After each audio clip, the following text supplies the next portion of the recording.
Hello, and welcome back to the Hensley English Podcast. I'm Sarah. And I'm Andrew. We are so happy you are joining us today to practice your English.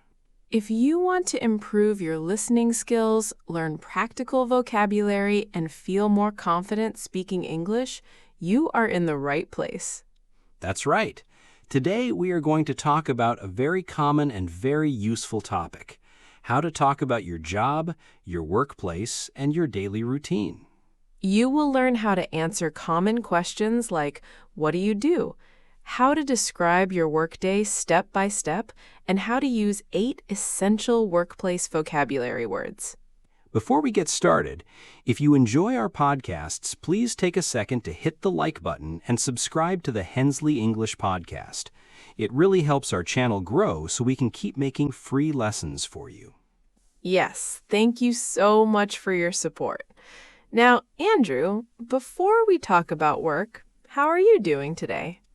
I am good, Sarah, but to be honest, I am a little bit tired today. Oh no, why are you tired, Andrew? Did you sleep well last night? Well, I slept okay, but I woke up very early this morning. The sun was not even up yet. It was about 5 o'clock in the morning. 5 in the morning? That is very early. Why did you wake up at 5? My dog, Max, decided it was time for breakfast. He came into my room and started barking and wagging his tail right next to my bed. Oh, Max. He has a big appetite, doesn't he? Yes, he is a big German shepherd, and when he wants food or a walk, he does not wait. So I had to get up, feed him, and make myself a big cup of coffee. Well, I hope the coffee is helping. I had a much quieter morning. I got up at 6 o'clock, made a warm cup of tea, and read a book for 20 minutes before getting ready for my day. That sounds so peaceful. I'm jealous. But don't worry, I am ready for our lesson now. Let's talk about work. Great. So let's start with the most basic question. Andrew, when you meet someone for the first time in an English-speaking country, what is a question they often ask?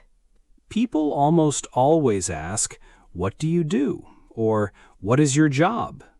Exactly. What do you do is just a natural, common way of asking about someone's profession. So, Andrew, let me ask you, what do you do? I am a graphic designer. But before we talk about my job, Sarah, what do you do? I am an English teacher. I teach English to young students at a private language school in town. Teaching children. That sounds like a wonderful job, but also a lot of hard work. How old are your students? My students are between 6 and 10 years old. They are very young, very cute, and full of energy. Wow, 6 to 10 years old. Is your classroom usually loud or quiet? Most of the time, it is very loud. Children love to sing, answer questions, and play games. But sometimes, when they are drawing or reading a story, it's nice and quiet. What is a typical morning like for you at the school? Well, I arrive at school at 8:15 in the morning. I prepare my whiteboard, put the books on the desks, and get everything ready. The children enter the classroom at 8:30. What is the first thing you do with them at 8:30? First, we all stand up and sing a good morning song together. It's our morning routine. Ah, routine. That's a great word. Can you explain what routine means for our listeners? Yes. A routine is the usual, normal order of activities you do regularly. For example, singing a song every morning at 8:30 is part of our classroom routine. I see. Having a clear routine helps the children know what to expect next. Exactly. After our song, we learn new words. For example, yesterday we learned words for different foods: apple, bread, milk, and cheese. After that, we play a game to practice the new words. Playing games must make learning very fun for them. Do you enjoy being a teacher, Sarah? I love it, Andrew. It can be tiring, but it is very rewarding. Rewarding. That's another very important vocabulary word. What does rewarding mean? If something is rewarding, it gives you a good, satisfying feeling inside because you feel you are doing something valuable and important. Can you give us an example of a rewarding moment in your job? Of course. Last week, one of my young students was struggling to read a sentence. We practiced together for 10 minutes. Suddenly, he read the whole sentence correctly, smiled big, and said, "I did it, teacher." That moment felt so rewarding for me. That's awesome, Sarah. Helping someone learn something new really is a special feeling. It really is. My school is also very convenient for me. Convenient? How so? Convenient means something is easy to do, comfortable, or saves you time and effort. My school is only a 10-minute walk from my house, so my commute is very short. Wow, walking 10 minutes to work is super convenient. No heavy traffic, no crowded buses. That sounds amazing. It really is. But now, Andrew, I want to hear all about your job as a graphic designer. All right, let's talk about what I do every day. So, Andrew, you said you are a graphic designer. For our learners who might not know, what exactly does a graphic designer do? A graphic designer creates visual ideas using computer programs. I design logos for companies, choose colors for websites, and make posters look nice and clear. Oh, logos. Can you give an example of a famous logo so everyone understands? Sure. Think of Apple. They have the picture of an apple with a bit taken out of it. Or McDonald's with the big yellow letter M. Those pictures are logos. I help businesses create pictures like that to represent their company. That sounds like a very creative job. Do you work in a big office building downtown? No, actually, I work from home. My office is inside my apartment. You work from home. Do you like working from home or do you find it difficult? Most of the time I love it. It's very comfortable. I don't have a long commute, I can drink my own coffee, and sometimes I even work in my comfortable clothes. Working in your pajamas, that is definitely a popular benefit of working from home. But are there any downsides or negative parts? Yes, sometimes it can get a little bit lonely. I don't see my coworkers in person every day. Coworkers, that is our fourth target word for today. Andrew, can you define coworker for us?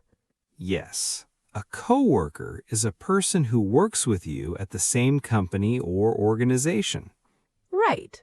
So the other teachers at my school are my coworkers. How many coworkers do you have, Andrew? I have 5 coworkers on my design team.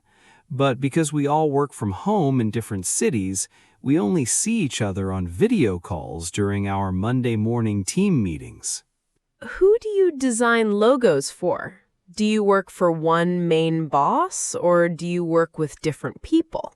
I work with many different clients. Client. That is another key workplace word. How would you explain client to an English learner? A client is a person or a business that pays you for your professional services or work. Ah, I see. So, for example, if a bakery wants a new logo, the bakery owner is your client. Exactly. Right now, I'm working on a big project for a new coffee shop in town called the Happy Bean.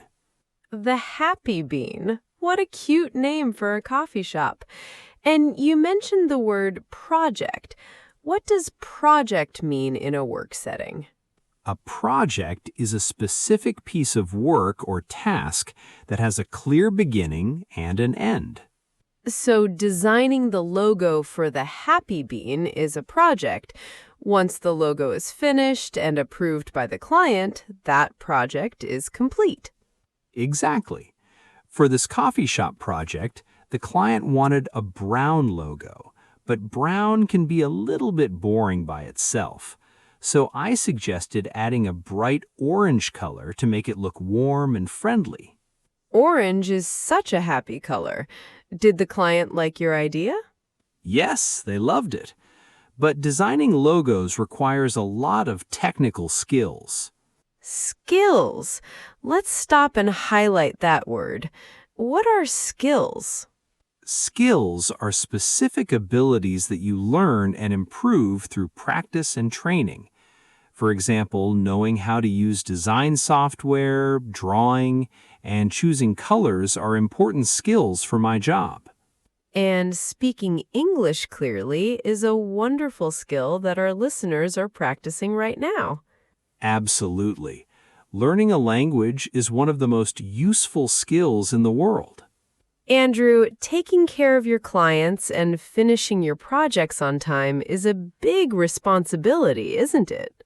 Yes, responsibility is a very serious word. How would you define responsibility? Responsibility is a duty or task that you are expected to take care of and do correctly.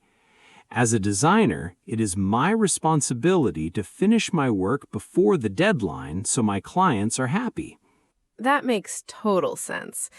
You know, Andrew, being a graphic designer suits you so well. But did you always want to be a designer when you were growing up? No, not at all. When I was a little boy, around 7 years old, I wanted to be a pilot. A pilot? You wanted to fly giant airplanes across the ocean? Yes, I wanted to wear the uniform, fly through the clouds, and travel to different countries all over the world. But then when I was in high school, I took an art class and fell in love with computers and drawing, so I changed my dream. What about you, Sarah? When I was a little girl, I actually used to line up all my stuffed animals and dolls on my bed and pretend to teach them math and reading. So you were already practicing to be a teacher when you were a child. Yes, I always wanted to be a teacher. But if I had to try a completely different career today, I think I would love to be a tour guide. A tour guide? Why a tour guide? Because I love history, I love walking outdoors, and I love meeting travelers from different countries and showing them beautiful places. You would be an amazing tour guide, Sarah. You're so friendly and patient. Thank you, Andrew. And if you weren't a designer, what job would you try? I think I would love to be a chef in an Italian restaurant. I love cooking pasta, chopping fresh herbs, and making delicious meals for people. Oh, yum. Next time we have a podcast meeting, you will have to cook pasta for the team. Deal. I'll make my famous garlic pasta. Well, Andrew, we have shared a lot about our jobs, our routines, and our childhood dreams today. We really did. And we also used 8 very useful vocabulary words that every English learner should know when talking about work. Should we do a mini vocabulary review to help our listeners remember all 8 words? Yes, that is a great idea. Repetition is the secret to remembering new English words. Perfect. Let's go through our 8 words one by one. I will say the word, define it simply, and give an example sentence. Then, Andrew, you can give a second example sentence. Sounds like a plan. Let's start with word number 1, routine. Word 1, routine. A routine is the regular, normal order of activities you do every day. For example, my morning routine includes drinking tea and reading a book. My example, having a regular evening routine helps me fall asleep faster at night. Excellent. Word number 2, rewarding. Rewarding means giving you a good, happy, or satisfying feeling inside because something is valuable.